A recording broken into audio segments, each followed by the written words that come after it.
بسم اللہ الرحمن الرحیم الحق المبین۔ اگلا جو ٹاپک ہے وہ بھی علماء دیوبند کی عبارات کے بارے میں ہے کہ علماء دیوبند جو ہیں وہ پہلے تو کچھ ان کی عبارتیں ہوتی ہیں، جب ان کے بارے میں فتوے آ جاتے ہیں ان سے پوچھا جاتا ہے تو پھر وہ جو ہے وہ اس بات سے مکر جاتے ہیں یا اس میں کاٹ چھانٹ کرنا شروع کر دیتے ہیں، رد و بدل کرنا شروع کر دیتے ہیں۔ کہتے ہیں بعض لوگ یہ کہتے ہیں کہ مولانا احمد رضا خان صاحب بریلوی نے جو علماء دیوبند کی عبارات پر علماء حرمین طیبین یعنی کہ مکہ اور مدینہ کو کہا جاتا ہے، حرم مکہ اور حرم مدینہ، یعنی مسجد الحرام جو حرم مکہ کہلاتا ہے، جو کعبۃ اللہ بھی ہے، خانہ کعبہ ہے، ٹھیک ہے، اور حرم مدینہ جو وہ مسجد نبی یعنی جہاں حضور پاک صلی اللہ علیہ وسلم کا روضہ مبارک ہے، وہاں سے کفر کے فتوے حاصل کر کے حسام الحرمین انہوں نے کتاب میں شائع کیے۔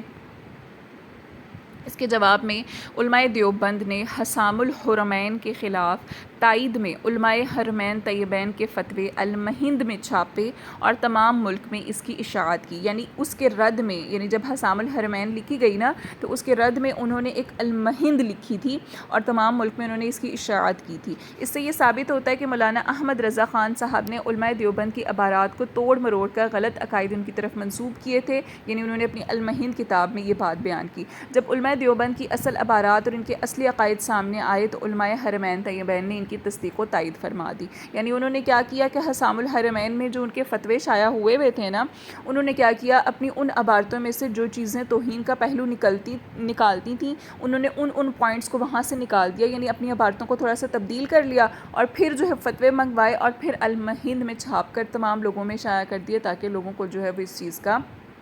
اندازہ ہی نہ ہو کہ اصل عبارت کیا تھی۔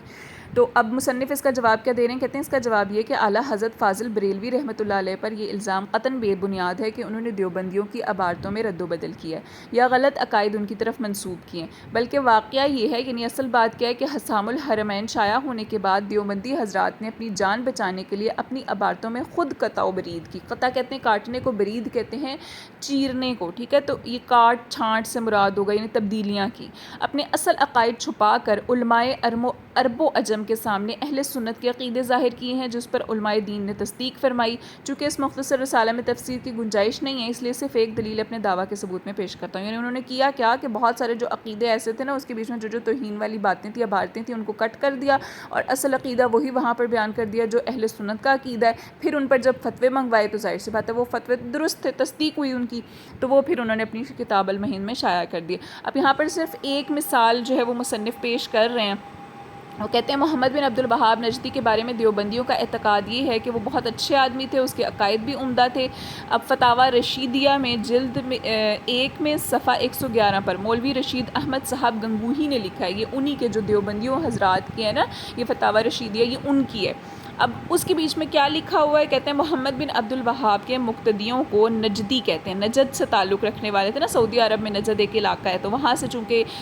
وہابیوں کی ابتدا ہوئی ہے تو اس وجہ سے ان کو نجدی کہا جاتا ہے، یا نجدی جو ہے وہ ویسے وہابیوں کے لیے بھی لفظ اب استعمال ہونے لگا۔ کہتے ہیں ان کے عقائد عمدہ تھے، یعنی اچھے تھے، مذہب ان کا حنبلی تھا، یعنی امام احمد بن حنبل کے پیروکار تھے، البتہ ان کے مزاج میں شدت تھی، مگر وہ اور ان کے مقتدی اچھے ہیں، مگر ہاں جو حد سے بڑھ گئے ان میں فساد آ گیا، اور عقائد سب کے متحد ہیں، یعنی ایک جیسے ہیں۔ اعمال میں جو فرق ہے وہ صرف حنفی، شافعی، مالکی، حنبلی کا ہے، یعنی جس طرح ہم لوگوں میں آتا ہے نا امام ابو حنیفہ کا اختلاف، امام شافعی کا، امام مالک کا، امام احمد بن حنبل کا، کہتے ہیں اسی طرح سے ان کے درمیان بھی اختلاف پایا جاتا ہے۔ یہ پہلے ان کی عبارت ایسی تھی۔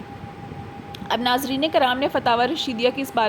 عبارت سے معلوم کر لیا ہوگا کہ دیوبندیوں کے مذہب میں محمد بن عبد الوہاب نجدی کے عقائد عمدہ تھے اور وہ اچھا آدمی تھا، لیکن جب علماء حرمین طیبین نے، یعنی حرمین طیبین نے ظاہر سی بات ہے جب یہ چیز پڑھی، رشید احمد گنگوہی صاحب کی یہ تحریر پڑھی تو انہوں نے اس پر کفر کا فتویٰ لازم کیا ہوگا کہ ظاہر سی بات ہے کہ انہوں نے جو ہے وہ ایک اس شخص کو صحیح کہہ رہے ہیں کہ جس نے توہین کی ہے، تو ظاہر سی بات ہے ان کا ساتھ دینے والا بھی تو اسی چیز میں جاتا ہے نا۔ لیکن کیا ہوا کہ جب علماء حرمین طیبین نے دیوبندیوں سے اس بارے میں سوال کیا کہ بتاؤ محمد بن عبد الوہاب کے متعلق تمہارا کیا عقیدہ ہے اور وہ کیسا آدمی تھا، تو انہوں نے کیا کیا کہ حیلہ سازی سے کام لے کر اپنا مذہب چھپا لیا اور یہ لکھ دیا کہ ہم اسے خارجی اور باغی سمجھتے ہیں،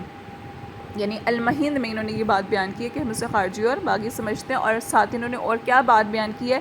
کہتے ہیں یہ ہمارے نزدیک ان کا حکم وہی ہے، یہ دیوبندی کہہ رہے ہیں، ٹھیک ہے، ہمارے نزدیک ان کا حکم وہی ہے جو صاحب در مختار نے فرمایا۔ در مختار جو یہ ایک کتاب کا نام ہے، کی کتاب ہے، ٹھیک ہے، اور اس کے جو صاحب ہیں یعنی کہ جو مصنف ہیں علامہ صاحب علاء الدین میرے خیال سحکفی، اس طرح سے ان کا کچھ نام ہے، ٹھیک ہے۔ تو یہ ان کو جو ہے نا وہ اصل میں انہوں نے ان کی طرف ان کو منسوب کر دیا ہے، صاحب در مختار یعنی وہ کہتے ہیں، انہوں نے یعنی یہ بات کہی ہے کہ اس کے چند سطر بعد مرقوم ہے کہ علامہ شامی نے اس کے حاشیے میں فرمایا ہے کہ جیسا کہ ہمارے زمانے میں عبدالوہاب کے تابعین سے سرزد ہوا کہ نجد سے نکل کر حرمین شریفین پر یہ متغلب ہو گئے یعنی غالب آ گئے، اپنے آپ کو حنبلی مذہب بتاتے تھے، یعنی ان کا تعلق یعنی یہ کہتے تھے کہ ہم امام احمد بن حنبل کے اس سے ہیں مذہب سے، مگر ان کا عقیدہ یہ تھا کہ بس وہی مسلمان ہے اور جو ان کے عقیدے کے خلاف ہو وہ مشرک ہے، اور اسی بنا پر انہوں نے اہل سنت اور علماء اہل سنت کا قتل جو ہے وہ مباح سمجھ رکھا تھا، یعنی جائز سمجھ رکھا تھا، یہاں تک کہ اللہ تعالیٰ نے ان کی شوکت توڑ دی۔ اب یعنی جب ان سے سوال کیا گیا نا تو یہ جو پیراگراف ہے کہ دیوبندیوں نے پھر وہابیوں کے بارے میں یہ الفاظ اس طرح سے استعمال کیے تھے، کہتے ہیں دیکھیے یہاں پر اپنے مذہب کو انہوں نے کیسے چھپا لیا اور فتاوی رشیدیہ کی عبارت کو صاف ہضم کر گئے، یہ تو ایک نمونہ تھا، تمام کتاب کا یہی حال ہے کہ جان بچانے کے لیے اپنے مذہب پر پردہ ڈال دیا، اپنی عبارات کو بھی چھپا دیا۔ اب ناظرین کرام خود فیصلہ فرمائے کہ خیانت کرنے والا کون ہے، یعنی پہلے کیا کہہ رہے تھے، پہلے ان کا اپنا ہی فتویٰ اس کے بارے میں فتاوی رشیدیہ میں کیا ہے، اور اس کے بعد جب ان کی پکڑ ہوئی یعنی جب ان سے پوچھا گیا حرم مکہ اور حرم مدینہ کے جو علماء انہوں نے ان سے سوال کیا تو انہوں نے اپنی عبارت کو خود ہی بدل دیا اور پھر یہ الفاظ کہنا شروع کر دیے کہ ہم تو وہی کہتے ہیں جو صاحب در مختار جو ہیں وہ کہتے ہیں۔